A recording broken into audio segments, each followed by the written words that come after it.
Welcome to the World Football Summit podcast, the show for football industry leaders who want to stay ahead of the game. We bring you the latest insights, trends, and stories from the experts driving innovation and progress in sports business worldwide. Join us as we dive deep into the ideas and initiatives transforming the world of football. From sustainability and innovation to player development, fan engagement, and everything in between. Our goal is to unite the global football industry and drive positive change and progress. Hey guys, welcome to another episode of the World Football Summit podcast. I'm your host, Jaime, CMO at World Football Summit. Today, you're in for a treat if you're interested in everything related to American football, or soccer, however you want to call it, as we cover the evolution of the sport in North America, expectations towards the upcoming Men's World Cup, the role of media, and so much more. And we do this with an amazing guest like Joe Machnik, a true industry legend who has been at the front lines of this evolution and is even a member of the National Soccer Hall of Fame.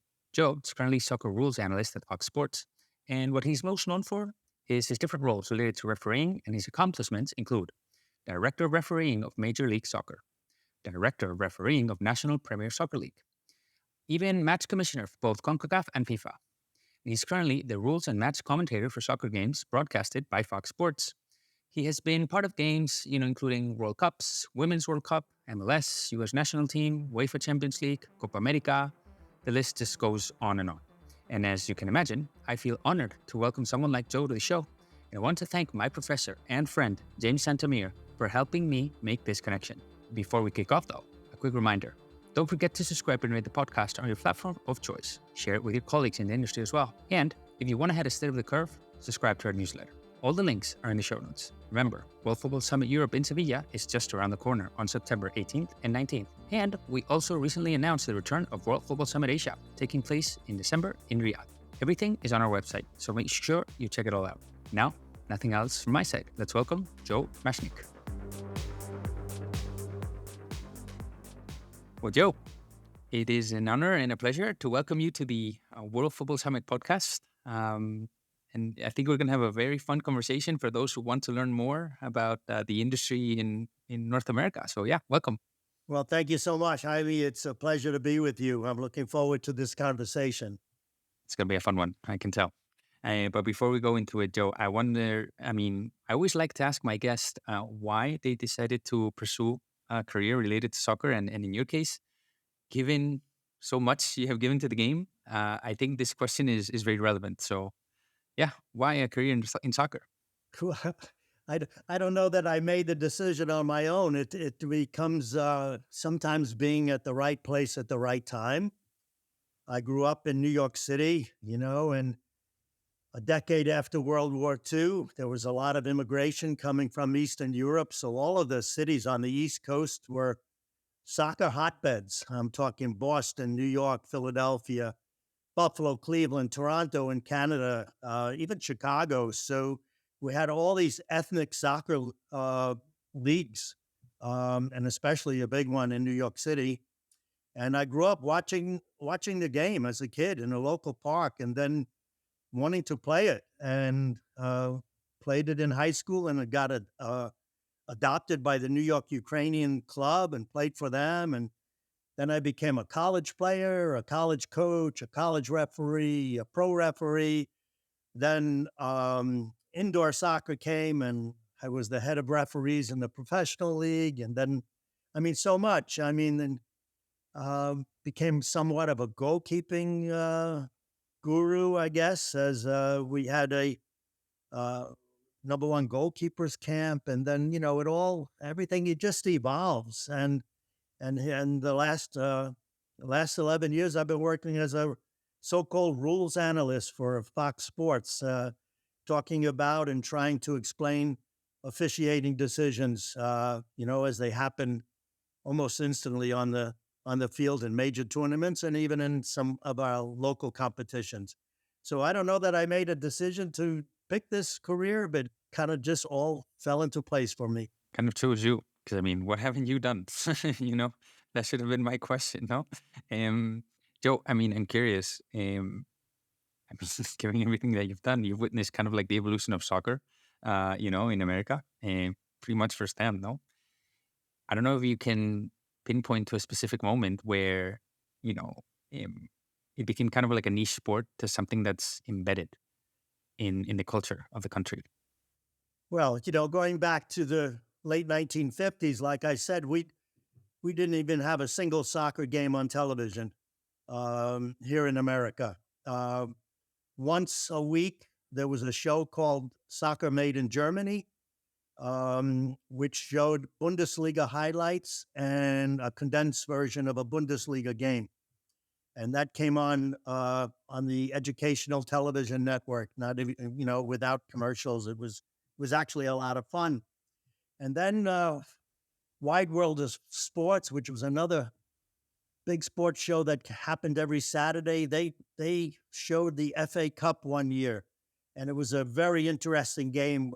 Tottenham Hotspur against Leicester City, and there were no substitutions back then in soccer. And a player for Leicester had to play. It got talked about after the game. He broke his leg and played the game. So it developed interest, and then finally the 1966 World Cup, England against Germany, with the goal that we still don't know whether or not it hit the crossbar, came down, and maybe if we had goal line technology back then, we would know. But that brought so much interest into the game. People watched it on television. That a gentleman by the name of Bill Cox started the International Soccer League here in New York City, Hmm. and he brought in teams like, well, foreign teams to play against each other. Red Star from Yugoslavia, Yeah. West Ham, Bangua, Brazil, and for I don't know 5 6 years, that was the soccer that we grew up with. And I was a college player back then, and got to see all of these stars, Bobby Moore and Jeff Hurst and Zosimo, and players from Dragan Sekularic, players from all over the world. And it's not only didn't happen to me, but it happened to people of my age, that we began to develop an interest in the sport. And we played for the club teams, we played for our high school teams, and then we played for college teams. And I had the luck, I guess, to my college coach. His name was Gary Rosenthal. He became dean of students at the university, so the coaching position opened up, and he recommended me for the job. And we had a really good team, and so I inherited his players and took that team to the national championship game. And it was LIU against San Francisco in 1966. So and then I developed as a phys ed major an interest in refereeing. They taught you how to referee just about any sport. And then I moved to the University of New Haven and took that team to the national championship game in 76. But also had to coach hockey, ice hockey. Wow. Really? Okay. Yeah, because back then there was very few schools that would give you a full-time soccer coaching job. You could be the soccer coach, but you had to do something else. You could be the sports information director, the intramural director, or coach a second sport.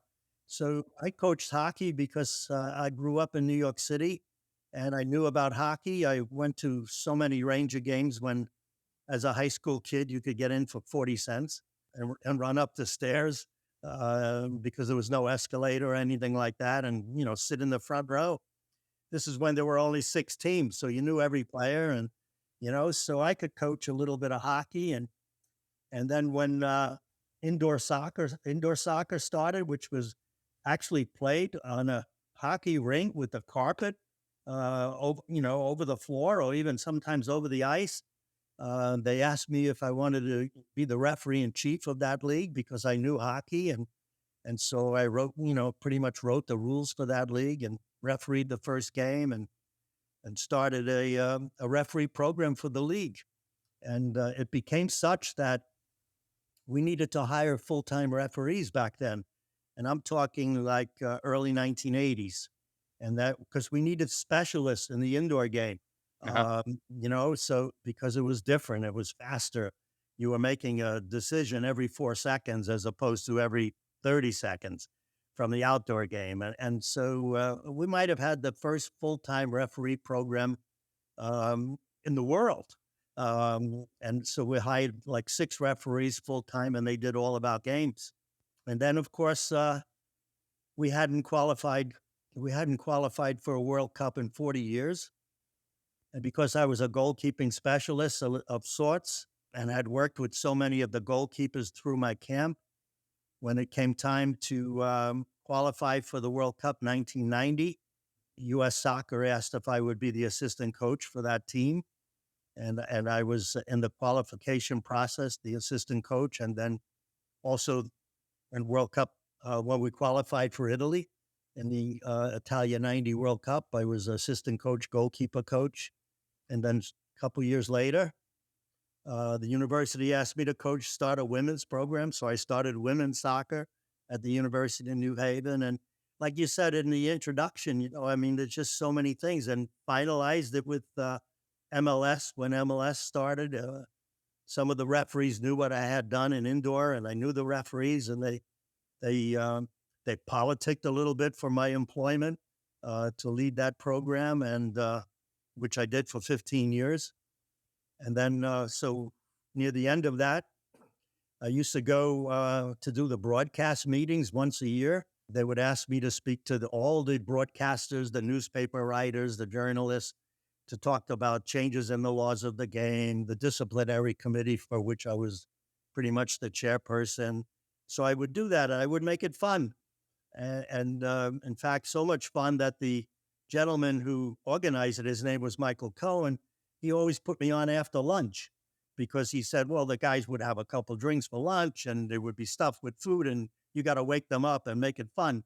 So when Michael Cohen became a consultant for Fox Sports, when they started their sports channels up, what's called FS1 and FS2, and they knew they were going to have a lot of soccer, and they had really originated the concept of a rules analyst for NFL football, but they wanted to do the same thing for soccer.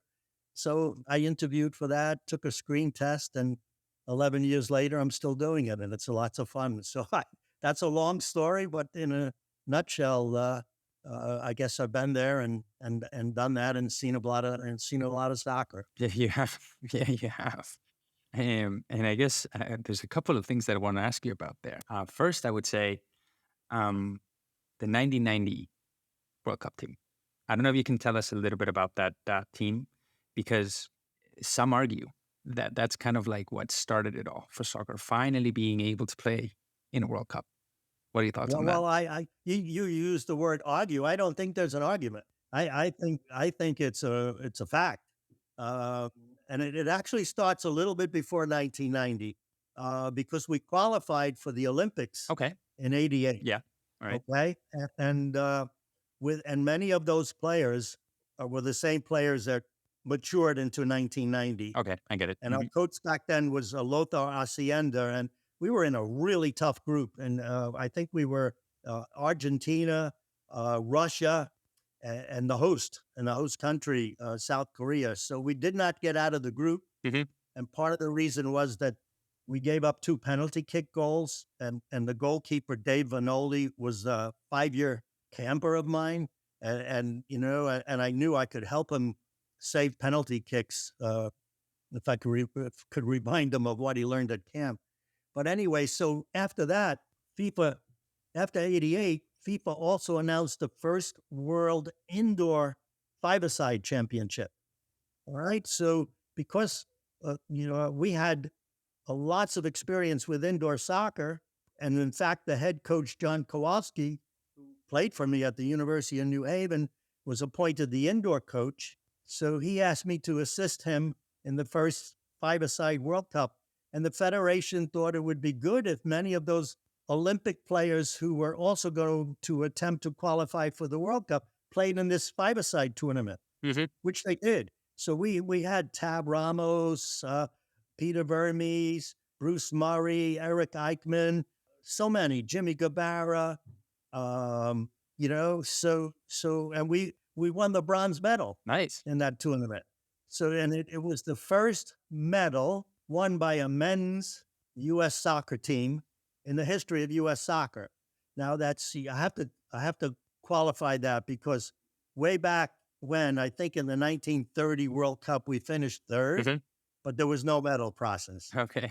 back then. Okay. But we did get, as a result of the five-a-side World Cup, bronze medals. Mhm. And so, and those players, now for the first time embraced the fact that they could win something. I mean, we beat in that tournament in the second round. We beat Brazil, Argentina, Paraguay, right, in indoor soccer, and then we wound up, unfortunately, playing Holland, the host, in the semifinal, losing 2-1, and then won the third place game against Belgium in extra time, I think 3-2. So those players now knew that they could, they could win a game, even though it was five-a-side. And so we put together many of those same players to qualify in 1989 for the World Cup, and we managed on the very last day. Because if maybe you've heard, it was called the shot heard around the world. It was the last day of qualifying, November 19th. Every other team had qualified from all over the world, and we were going to play at Trinidad. Uh-huh. Trinidad only needed a tie. Okay, we needed to win, Okay. and they were so sure of themselves that they were going to win that they declared the next day a holiday across the country. Banks were closed, schools were closed, everything was closed, and we managed to win the game 1-0 on a goal scored by Paul Caligiuri. And There's been a movie made about it. There's been lots of publicity about those games. Now that soccer is part of the culture of America, people are really interested in the history of it. And there's been several books written about that team. So it's quite interesting. And everybody always remembers Paul Caligiuri's goal, but in the early rounds, Dave Vanoli saved a penalty kick, a 1-0 win over Costa Rica. And then Tony Meola, who became our goalkeeper over the last 5 games, he had 4 consecutive shutouts. So in those 8 games of qualifying, we gave up only 3 goals. Well, I think we only scored 6, but the fact that we gave up only 3 goals, was helped us get to Italy for 1990 World Cup. And after that, I mean, those games were televised in America, and then we got the 1994 World Cup as host country, and then soccer exploded. MLS started, women's, of course, our women's team. Also, I think we probably need to talk about everything they did, in the Olympics and in World Cup, because all of a sudden, girls and women started playing soccer, and it just doubled the number of participants all over the country at every level. Mhm. Yeah. Well, I was just thinking, as a former goalkeeper or someone who's trained many goalkeepers, how World Cup that Spain won, where everybody talks about Iniesta's goal, but just minutes earlier, Iker Casillas saved like a one-on-one against Robin, and that was the tournament. Nobody talks about that anymore. Hey, goalkeepers, sometimes, well, especially in penalty kick shootouts, which decide so many World Cup games. I mean, sometimes you're the hero when you can make a few saves in a shootout, but most of the time you're not remembered for your contribution to a win, and sometimes it's a very lonely position, and you're only remembered because you've made a mistake, and the game being so low scoring that one mistake is um, can lead to a defeat. So things happen. Yeah, it's a tough position, and it's so changing. I mean, goalkeeping back then, I mean, pretty much you were just a shot stopper, and now, I mean, we don't even call them goalkeepers anymore. We call them goal players. So because so much more is expected in the role of the goalkeeper now, is in a support player in the defense and starting an attack, and the laws of the game have changed so much that has made the position so much different. Hmm. Yeah, indeed. And another role that has changed so much is the role of referee.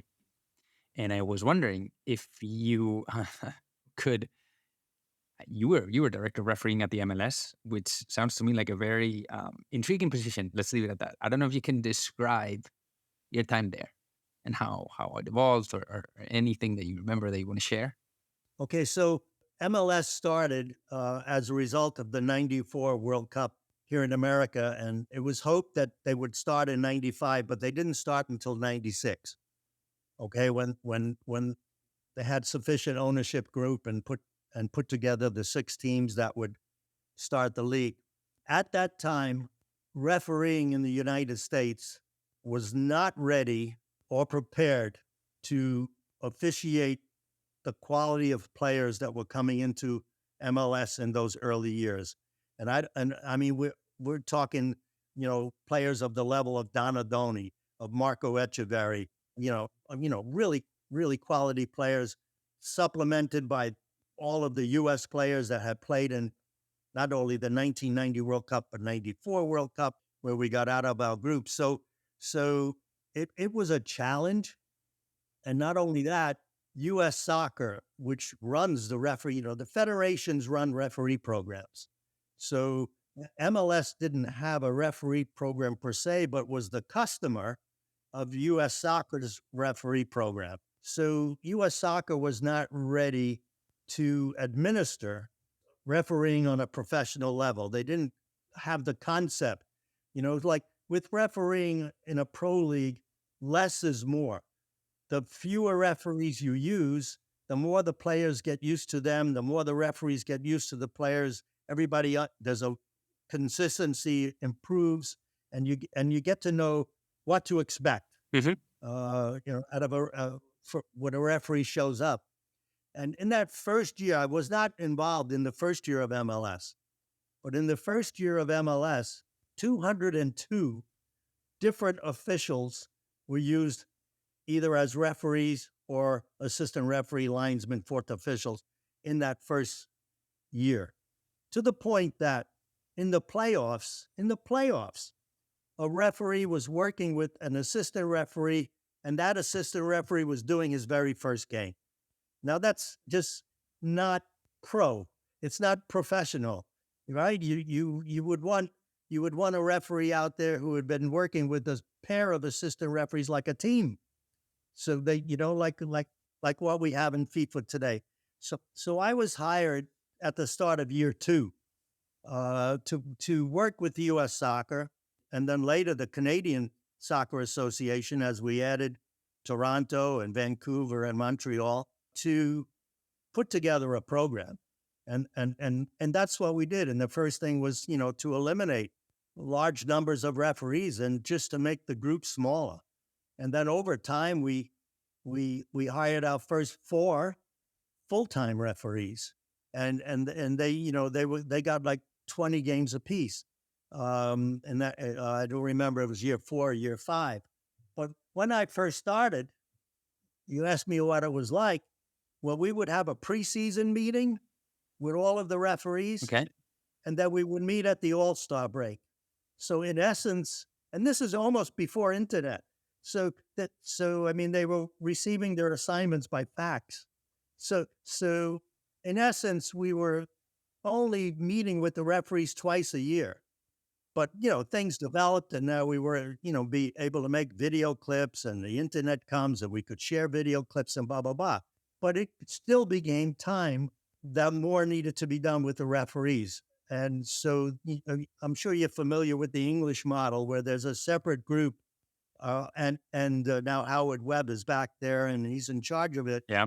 And those referees, all they work consistently in the EPL, and now we have this group in America called Professional Referee Organization, and all of the referees are full time, and it's no longer just a hobby, and they're very fit, and they meet 2 or 3. Well, they meet, I think, twice a month, and sometimes in person, sometimes over Zoom, like we're talking today. So, and the refereeing has improved dramatically, to the point, for example, like one of the better referees in MLS is Ishmael Elfath. So he was at the World Cup, this past World Cup. He got 3 middles, and and um, and he was fourth official on the final. Our women referees are fabulous. I mean, Tori Penso, who works at MLS, because MLS embraced women officiating in their league a couple of years ago. She did something very unprecedented in soccer, be it men's or women's. She refereed the semifinal at the World Cup and also did the final. That's an unprecedented. I mean, that doesn't happen where you referee the same team back to back games at semifinal and final. That's how good. That's how good she had done in her World Cup. So yeah, it was a very interesting experience. I did it for 15 years, and then when Pro was formed, I worked for Pro for a couple seasons as a coach mentor of the referees, and then when Fox TV made the offer to me to do the broadcasting stuff, then I pretty much concentrated on that. And today, the MLS is so much different than probably what you saw. I would argue it's a cultural phenomenon, no? Because you've seen players that are joining, Messi recently, David Beckham before him, but many high level players, no? Which is something that I guess back in the day was something that was unheard of. I mean, I know that Pelé, Beckenbauer, George Best, they all played in the U.S. But I mean, it seems that was kind of like, I would say, isolated. Now you see it more being something that is more a norm, I would say.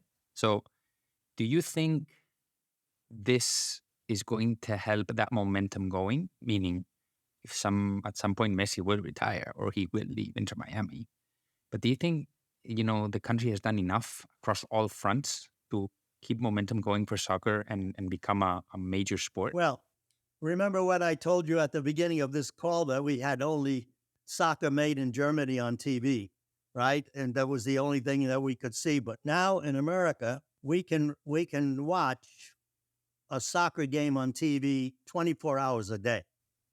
So and then with streaming, forget about it, because I mean, and not only that, the EPL has an office in New York City. The Bundesliga has an office in New York City. Everybody is looking at the United States. So the immigration patterns have changed in America. We have a great deal of interest in the Mexican League, for example. And the MLS just completed a tournament against the best teams in Mexico, and MLS teams just so happened. And everybody's, always compares the Mexican League to MLS, which is better. The final 4 teams in this tournament were all from MLS. The championship game was yesterday, and they averaged 17,000 people per game, and more than 1.3 million people attended this tournament overall. And I'm sure you're aware, before the European season starts, you have Manchester United coming here, you have Liverpool coming here, you have Real Madrid coming here, because the American public is starved, for soccer now. And then they want to see the best players, and they see them on television, but they want to see them also in MLS. So MLS is actively in a position now. They weren't at the very beginning because they were concerned, because what happened to the NASL? You mentioned Beckenbauer and Johan Cruyff and the players that came to the NASL. Well, the only cities that could afford to keep those players were like in New York and Chicago and Washington, where you had the bigger stadiums and the big crowds. But the smaller cities, the Memphis and the Tulsas and those teams couldn't compete with the teams that had those star players. But now those star players have come into MLS, and they're spread across the entire spectrum of the league. And the competition, the game is a good game, and it's an entertaining game to watch. And there's a lot of goals, and the refereeing is good, and it's become part of the American mainstream culture. And it's one of the 5 major sports now, as opposed to when soccer was like an afterthought. That that really nobody was interested back in the day. Yeah, but you also have your even um, going into the entertainment space. Ted Lasso is a huge global phenomenon. Ryan Reynolds being involved in Wrexham, and of course, we've avoided talking about the World Cup next year. No, so how do you think that is going to impact both culturally and also commercially? Well, not only the World Cup. I mean, we just finished Copa America, played in the United States, right? With massive crowds. So much so that some of the crowds they couldn't handle, right? And then next summer, FIFA is playing the Club World Cup here with an expanded roster of 32 teams. So, and and then finally the World Cup comes to the USA with 10 games played in Mexico and 10 games played in Canada, but the majority of the games played in the USA. Recognition of the American sports fan and the dollars that they are willing to spend to see big time soccer has led, for example, Don Garber, the commissioner of MLS, he says that America has become the ATM machine for international soccer because they're taking, taking all of the money. But this recent tournament that we just had, with Mexico, just proves that, there's plenty of money left and plenty of fan interest. And I think in 2026, I think there's going to be so much soccer Yeah, that it's going to be on the minds of everyone. Every game will be sold out, regardless of the countries playing. I mean, I don't want to denigrate any smaller game. It's an expanded tournament, and there will be some games which will be lesser games. I'm telling you, those games will be sold out. and what's the difference between the 1994 World Cup?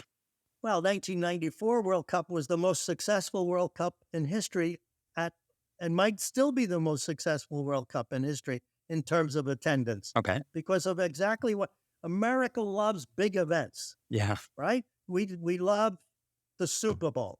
We love the Daytona 500.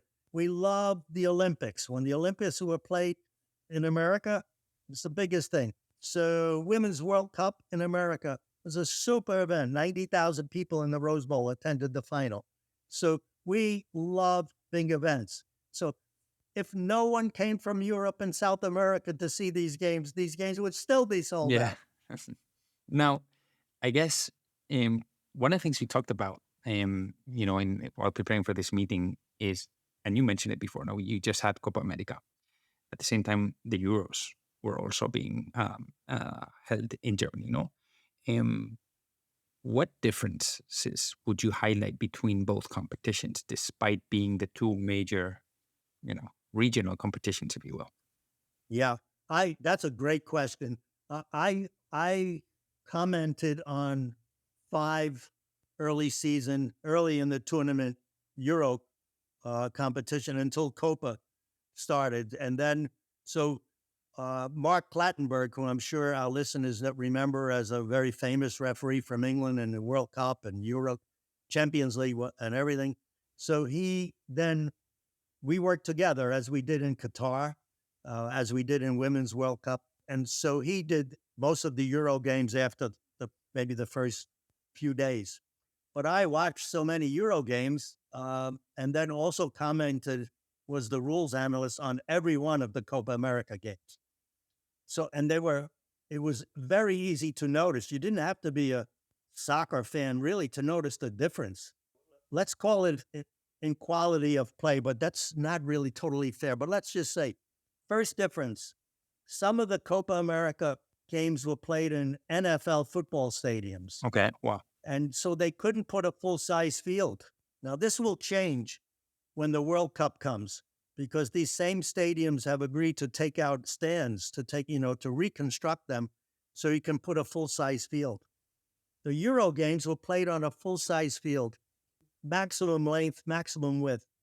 The Copa were played on a field that was 110 by 70. The difference in the size of the field, believe it or not, was almost the total area decreased that is almost the size of 2 penalty areas.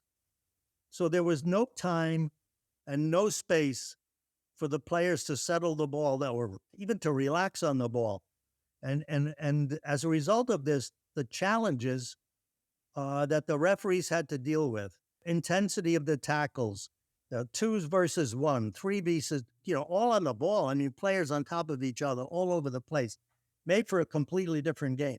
2, the ref, for whatever reason, CONMEBOL decided, and it was probably financial consideration, they decided not to put in goal line technology, not to put in semi-automated offside technology, right? And not to use the computerized connected ball. So it was like refereeing old school as compared to what we saw, in the Euro. 3, and this is really important, the head of Euro officiating, Roberto Rossetti, right at the beginning of the tournament, he announces and shares with all the teams, all the referees, that only the captains can talk to the referee. And the teams and the players buy into it. And the reason this was done is to protect the image of the game, because the image of the game is really, really important. Nobody wants to see mass confrontation. Nobody wants to see players surrounding the referee and arguing every decision for 2, 3, 4 minutes. So, and maybe, I don't know why CONMEBOL didn't decide to also do it, but it was so successful in the Euro that it was put in the Olympics. The Bundesliga has adopted it, and MLS is now considering it, and it should be part of everything that belongs in soccer. And I tell you what, and here in America, it should be part of the World Cup coming up in 2026, because in our sports, the referee is important. He's golden. I mean, okay, there's some, maybe in baseball, you see an argument with a player and a referee, and that's part of it. And then they get sent off. You argue a ball in a strike decision, you get sent off. So the punishment for being sent off in baseball is really nothing. That player doesn't play, but they can substitute. But sending off someone in soccer has real ramifications, as you know. So soccer is extremely difficult. They want the referee to enforce the laws of the game, and dissent is supposed to be given a yellow card, but nobody wants to see a player sent off for second yellow card dissent. So the referee's like handcuffed, and nobody wants to see 11 against a 10. It changes the game so much because, the team with 10, they bunker up and the entertainment value is decreased immensely. So this thing that they did in Europe with the players buying into it, which is the key, right? It was fantastic that nobody can talk to the referee except the captain. Mm-hmm. Interesting. Those are just some of the differences, but made for night and day viewing. They made in the Copa America, you were kind of like on your seat, like you didn't know what was going to happen next, and you didn't know if it was going to be good. Yeah, and I guess for the players, it must have been an issue as well, right? Because some of them play in Europe, and then suddenly coming into this new set of rules, if you will, or differences, must have been an issue, no? Yeah, of course. Yeah, I mean, and even coaches didn't know. In the Copa, I think there were 3, if not 4 coaches that got suspended because they didn't bring their team out in time to start the second half. It seemed like nobody knew the rules, right? And there was no Rossetti in the Euro. He did a press conference for the media. He showed us video clips. We knew what to expect from the referees. The players knew what to expect. The referees knew. We didn't get any of that in the Copa America. So, I mean, I even looked on their webpage, who's the head of referee, and it was a committee. And I tried to reach out to them, and I couldn't get any answers. And one question, because one of the second pillar that you mentioned was about technology, no? I guess this leads me to ask you about VAR, because it's been a game changer, whether it's good or bad.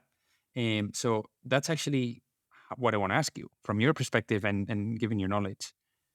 Do you think has it benefited or has it had a negative impact on the role? So I think VAR was first used at the World Cup in Russia as a tournament, right? I think so. Yeah. The concept of VAR, I think, is fabulous because at the end of the day, you don't want a game decided by a match critical incident where the referee has made a mistake.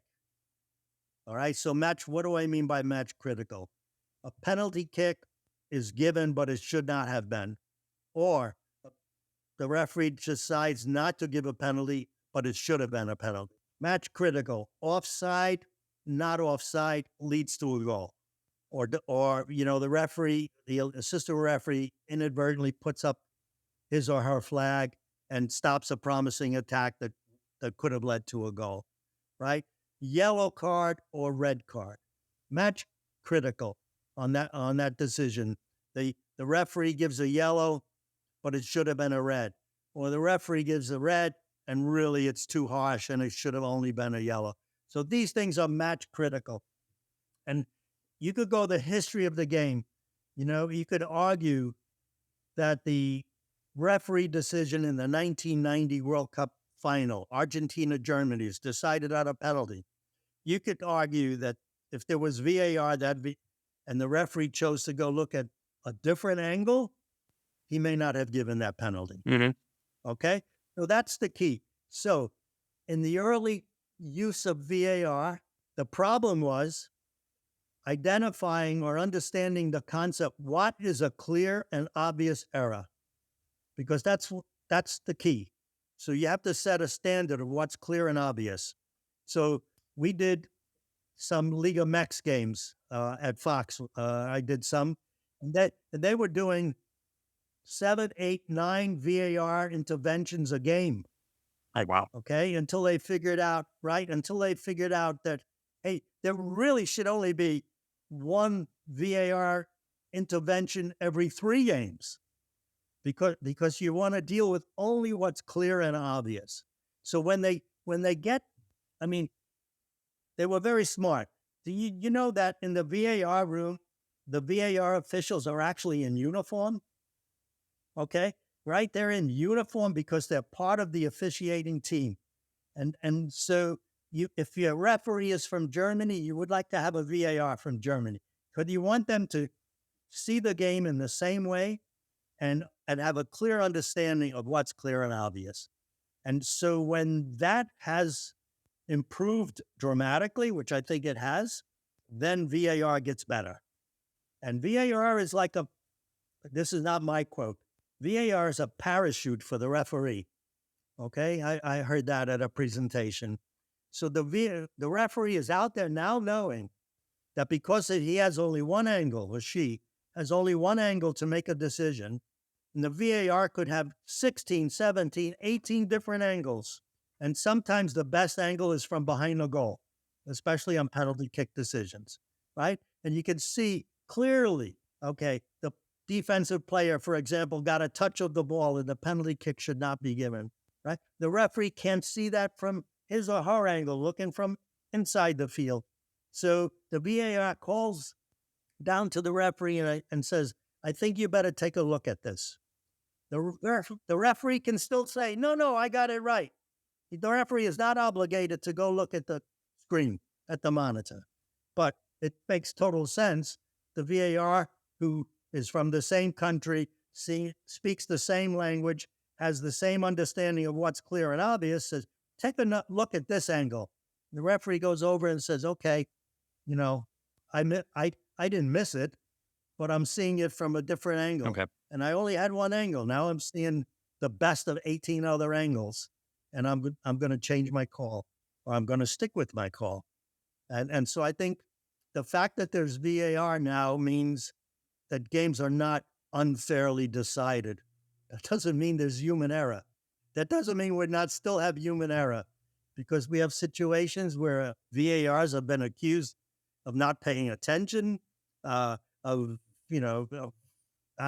different kinds of things where plays that should have been reviewed don't get reviewed, and of course, they also send down issues to the referee, which the referee doesn't need.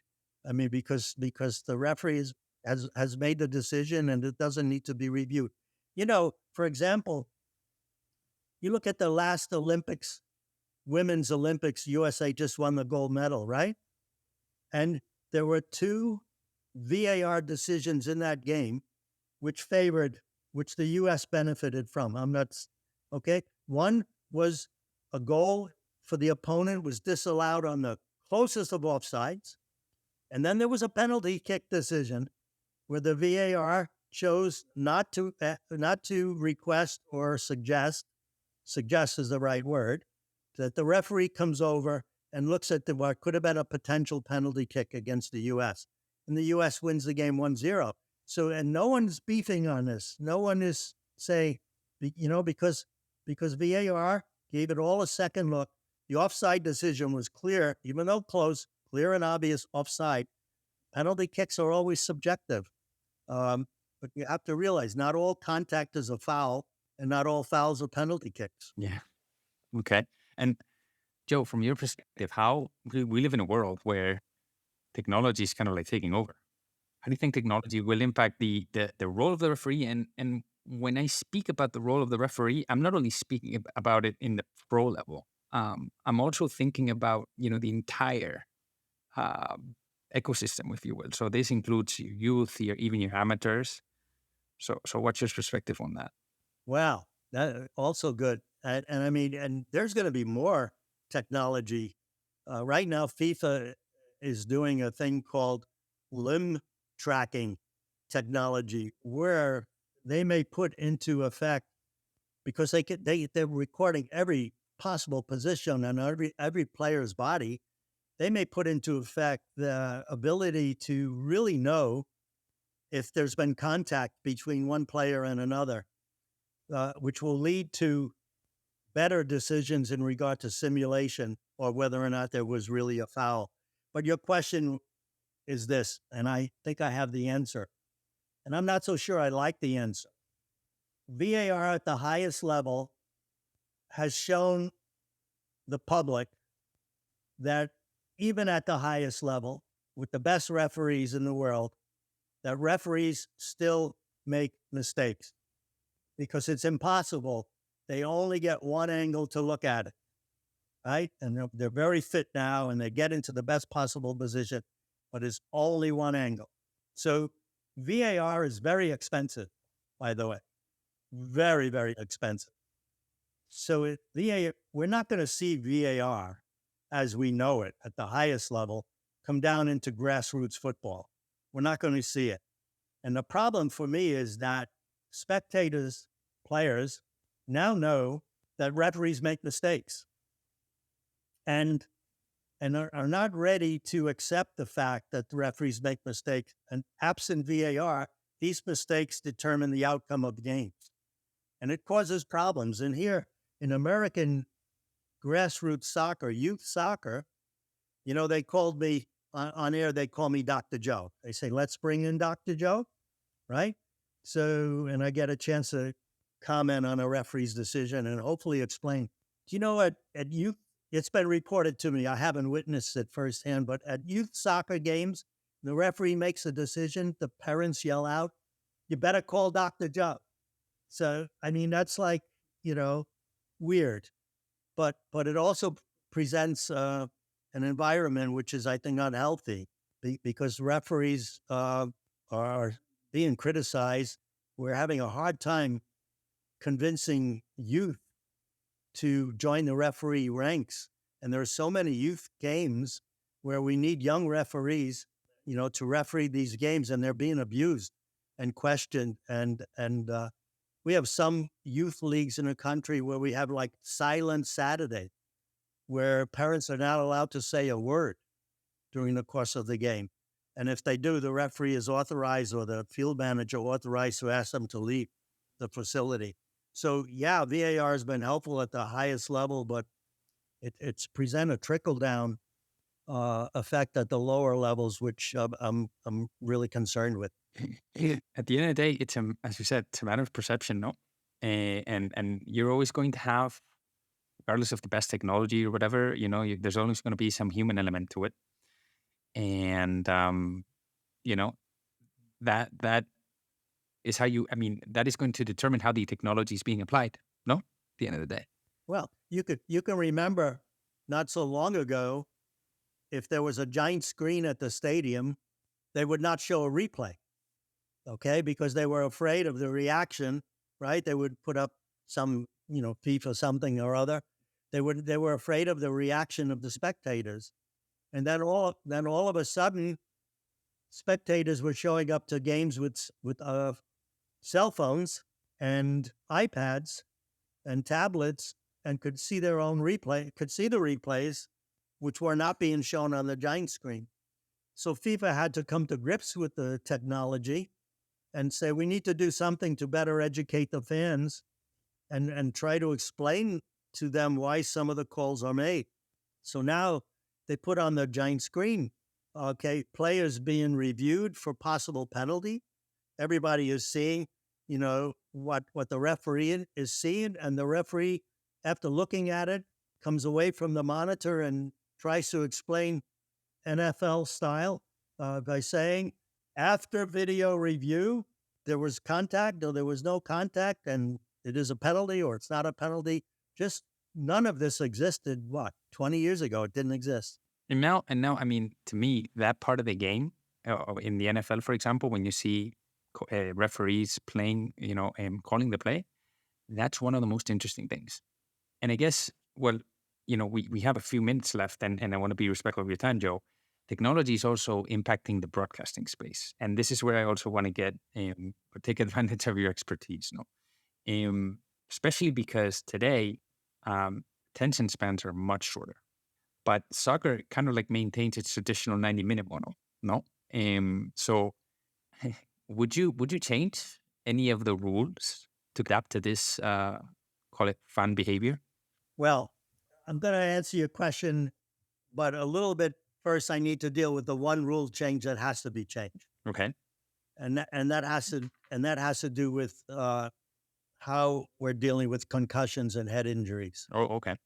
Okay, and this is a possible really negative aspect of the development of the game, to the point that we're not even at the youth level here in America. We're not even teaching heading, under 12 years of age. We're not allowing the goalkeepers to punt the ball because it could result when it lands of two players going up to head it, and not only is there a possibility of heading the ball, contact with the ball, but head to head contact, elbow to head, inadvertently, whatever. So FIFA has put in what they call concussion protocol, and now they have in certain competitions the use of a concussion substitute. That if a player has a potential head injury, and by the way, you can't tell if it's a concussion in 2 minutes or 3 minutes. The doctors have told me it takes 5, 6, 7, 8 minutes. And we've seen so many times a player come off the field with a potential head injury, go back into the game, and within 2 or 3 minutes take a knee, right? Because they're dizzy and they can't, they can't survive out there.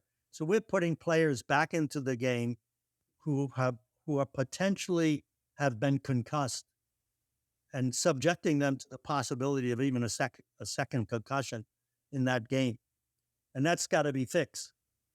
So my suggestion for that to be fixed is, yes, you can have the concussion substitute, but the coaches and the players got to understand, in the same way that they understood only the captain can talk to the referee, that you can't do gamesmanship with this.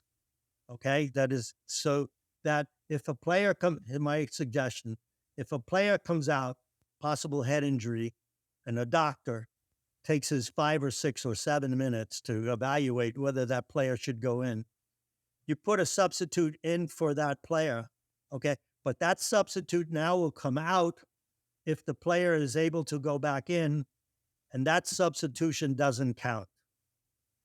And that's so, as long as we're all on the same page that we can't play with this. We can't do gamesmanship, unsporting behavior. That we can make that work. Now, your question, I almost forgot.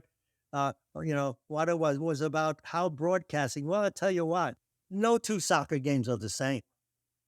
Every soccer game has its own storyline. The players have their own storylines. We have here I work for Fox, two broadcasters, John Strong and Stuart Holden, that do so much homework, right? They have the ability to probably tell a storyline on every player in the game, should that be needed.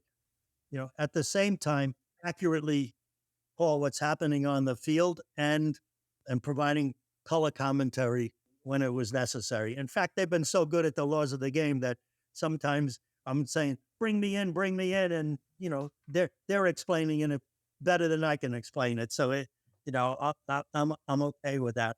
So soccer is not only just a game, okay? It's part of the culture, and it's becoming part of the American culture. So, and it's a competition of country against country, in the Olympics, and you have so much going on in the world with different conflicts and different things, that every game has its own storyline. I don't see a problem right now with how the game is broadcast or how we can enhance it. Obviously, we can show all the replays we want, and I think the other thing maybe we struggle with a little bit of making sure that there's actually 60 minutes of play in a 90-minute game. That's why you've seen some of added time go to 7, 8, 9 minutes, because when you don't add the 7, 8, or 9 minutes, you're actually cheating the spectators, the players, the game, because you should have really minimally 60 minutes of action in a 90-minute game. Yeah, for sure. yeah.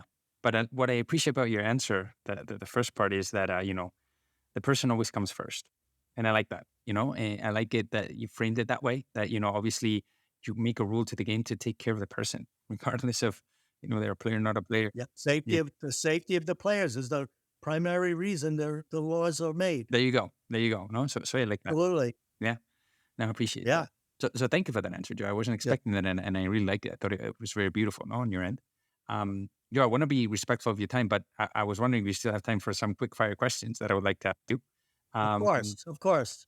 And one was, out of curiosity, you've had so many roles in the industry. You played, coached, you've been in broadcasting, you've been, director of refereeing. I mean, what haven't you been? No, I was curious while preparing for this interview. If you could only choose one, which one would you choose and why? That's a very difficult question. I mean, I have to look at all of the roles. If I was a player, I surely wish I was a better player. I can imagine. I was okay. I was a goalkeeper also.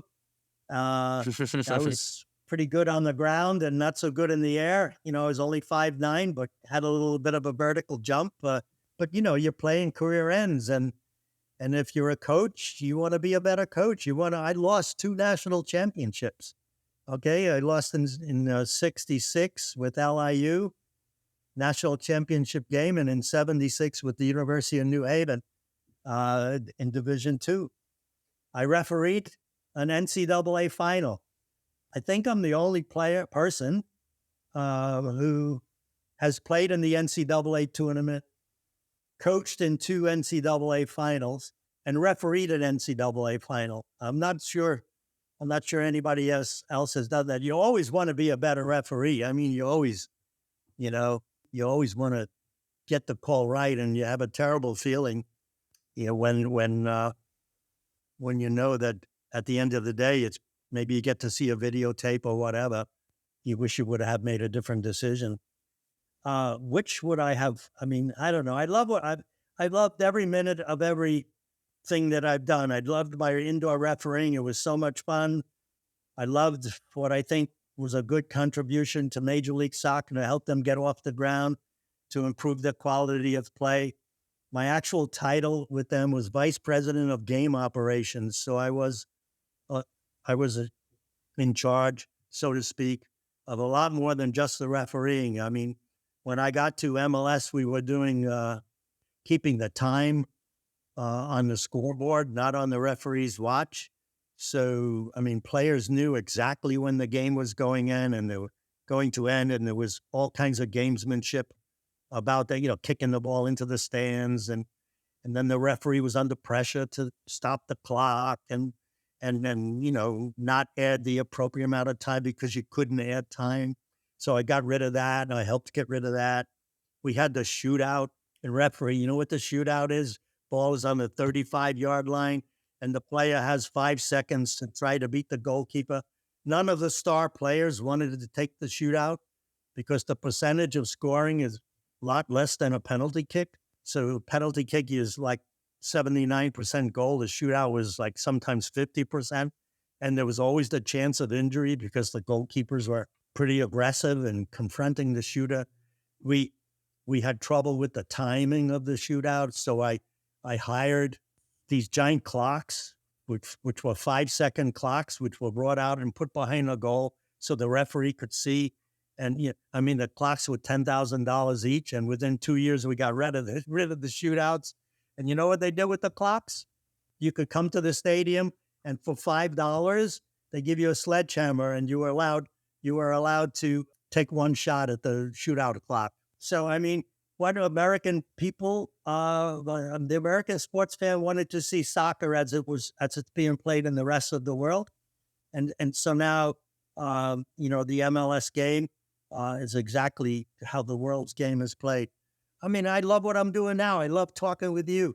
I love talking about the history of the game. I'm happy that, I've had 65 plus years of involvement in so many different realms. And the fact that you're in Spain right now, right? Are you in Spain? I mean, you're in Spain talking to me about the history of soccer in America. So, I mean, I love the fact that I'm able to still remember things that happened in 1955 and make them, consider them part of the history of the game in America. I know I evaded your question. I apologize. No, but you know what? First of all, this has been an amazing football industry masterclass, and I mean that. Second, what I took from your answer is that despite the role, your approach was always the same, which is do the best that you can. And I think that's a beautiful way to answer it. You don't take a role, but whatever you do, you're going to strive to do the best that you can. And I love that. So thank you for that. Yeah. Yeah. One of my pet sayings is get it done. Yeah. Oh, I like that. Right. So, I think when I was the first guy off the bus in Trinidad and Tobago going for that game, and I said, let's get this done. Right. And, and managing all the staff coaches that I had at the goalkeeper camp and the soccer camp, which we haven't really had time to talk about. I mean, it was always, let's get it done. And, we had 16-hour days because it was, residence camp, and we had to occupy the kids morning, afternoon, evening, right up to lights out. So get it done, just like this interview. Get it done. I love.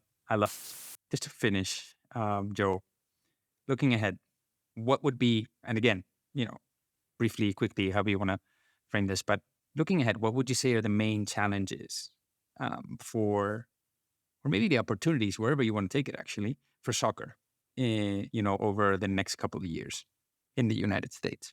Yeah. There's always been, thank you. There's always been the speculation, I guess you would say, soccer is going to replace hockey. Soccer is going to replace baseball, or soccer will become the number one sport. I don't like that comparison or even that, way of talking about it, because it's its own sport. Yeah. There's no reason. We're not challenging any other sport. So we shouldn't be. Yeah, maybe we're challenging at the youth level. So many kids are choosing to play soccer. I mean, at 3 years old, there's soccer instruction, at these for kids now. So many kids are playing soccer, and it's just wonderful because, it's a great sport to play. You're active the entire time. I like to say that when you get the ball, you're the quarterback. You compare it to all the other sports. Maybe the best you can compare it to is basketball, because when you get the ball in basketball, you're the quarterback also. So you're making a decision, how to receive it, what the next play is going to be, and you're always thinking ahead. So it's not I don't think there's a challenge. I think there's room for a fifth major sport. Hockey is becoming more of a niche, sport, but we love our basketball, we love our baseball, we love our NASCAR, we love our NFL. The season starting in 10 days, and we're looking forward to every bit of soccer that's coming to America, including Club World Cup, MLS Champion, MLS Cups, further development of MLS as a league. MLS is the pro league, but we now have several leagues under MLS where we have a professional soccer team almost in every city in America. In Charleston, where I live, in Charleston, South Carolina, we had a soccer-specific stadium built, and we have the team, the Charleston Battery. And Charleston's a very small city, and they get 3,500, 4,000 people a game, and everybody loves it. And it's a community activity, and it's all over America. Soccer is, like you said in the first time that we talked, it's become part of the pop culture in America. Yeah. And that's the key. That's the key for the sport, no? Joe, I just need to ask you this question, because given that you have so much experience, and I always like to ask this of most of the leaders that come to the podcast. Last year we launched a rebrand at World Football Summit, and basically we believe that the industry needs to evolve, needs to embrace innovation, needs to become more professional, to embrace sustainability across their three pillars. So it's financial, it's social, and it's environmental. And we summarized all this under a claim, it's the football we want and the football we need. If I were to ask you to define in 1-2 sentences, not more than that, the football that you want or the football that you need, what would you say? I had the good fortune to just look at the FIFA website yesterday for another purpose, and I see their goals and objectives over the next 10 years. It's similar to the answer to your question, but soccer is for everyone. So we need to make it possible. We need to make it possible for everybody to play, boys and girls. In America, we have a situation, where we have a lot of pay to play. So I'm not sure that, because in the communities, there are these clubs, and the clubs have full-time staff and full-time coaches. And in order for a kid to play on a team, a travel team or whatever, costs a lot of money, travel and expensive and all of this. So I think we're leaving people behind. I think there are kids that can't afford to play soccer, not only here in America, but elsewhere, all over the world. So I think primarily we need to do a better job with that and make sure that soccer embraces everyone. I know still there's an issue with racism in soccer, and we see, FIFA's campaign, you see it on the referee's armband, you see signs in the stands, respect, end racism. And I think the soccer which is so multicultural needs to do a better job with treating people fairly, equally, and with respect. And of course, at the professional level, honest day's work you should be paid with an honest day's wage, but we can't outprice the game. Like right now in America, is the U.S. Open tennis tournament, with the major games are starting right now. So I looked online. If I wanted to get a seat at a quarterfinal, not a great seat, okay, just a seat at a quarterfinal, $685. Okay, so we got to be careful that, we don't price out, and that we make the ability to watch good soccer in person and on TV, because some of our soccer is pay-per-view also on TV. We have to make it more available so everybody can see it and enjoy it. soccer is a common good at the end of the day. I like that. That I've heard other leaders. So I appreciate that. And I appreciate this conversation, Joe. This has been fantastic. I really appreciate you making the time, kind of giving us this fantastic review. I don't know if there's any last words you want to share with the audience. No, I'm just I'm happy that your organization, which studies soccer in every corner of the world, has an interest in what's going on in the United States. I think it's very interesting. I mean, for a long time, the U.S. was considered the last frontier, okay, for soccer. I don't think that's a concern anymore. I think we're a true soccer nation now. So and thanks for everybody that had a role in that. Yeah, well, thank you for people like you who've built it, So anyway, Joe, thank you so much. It's been great. And hopefully, we'll speak again soon to see how everything is evolving. There's so much to talk about. Appreciate it. Appreciate the opportunity. Thank you. Thank you, Joe. Have a good day. You too. And there you have him, Joe Machnik, with a true football industry masterclass or soccer industry masterclass, wherever you want to call it, and where you're listening from. I think there were, very interesting things that he was talking about there. Let's try to summarize it all up. As we've covered in the past, soccer is finally becoming embedded in the culture of the United States. And having someone like Joe who's witnessed, from not being able to see a single game in the 1950s to seeing it almost every day, 24 hours, must have been a huge change for him. The thing is, as he mentioned, the U.S. loves big events, and bringing the World Cup in '94, being part of the World Cup in 1990, bringing the World Cup again, in 2026, different competitions, the FIFA Cup, World Cup. I mean, everything is just building the momentum, no? To see it, it's not about it competing with other sports. It's just becoming a major sport. And we didn't even have time to talk about women's football, which is one of the key pillars of the growth of the game. And it's a pity we didn't have time for that. And then I really like the conversation about the role of refereeing. At the end of the day, there's so much technology, yes, but at the end of the day, it's a matter of perception. And there's always going to be a human element to it. No? So the VAR concept, for example, that's okay, but it depends on human perception. No, so this is something that we need to keep in mind as we see the role evolve. There's always going to be a human element that's going to be critical, regardless of how much technology you put into it. I really like the way when we were discussing about the media, where he puts people first rule that he would like to implement. That's the first thing he went to. Being able to make it easy for referees to check on players that are receiving concussions or injuries, so I like that. And I also like the way, he defined the football he wants, which is soccer is a common good. This is something that other leaders have said in the past. And I encourage you guys that are looking to create a better football industry to just go out there and get that. It's on us, Anyway, guys, as always, let me know if there's anything else that stood out to you on social media. Reach out. Make sure you subscribe and you share the podcast with friends of the industry or with anybody that you think is going to enjoy it.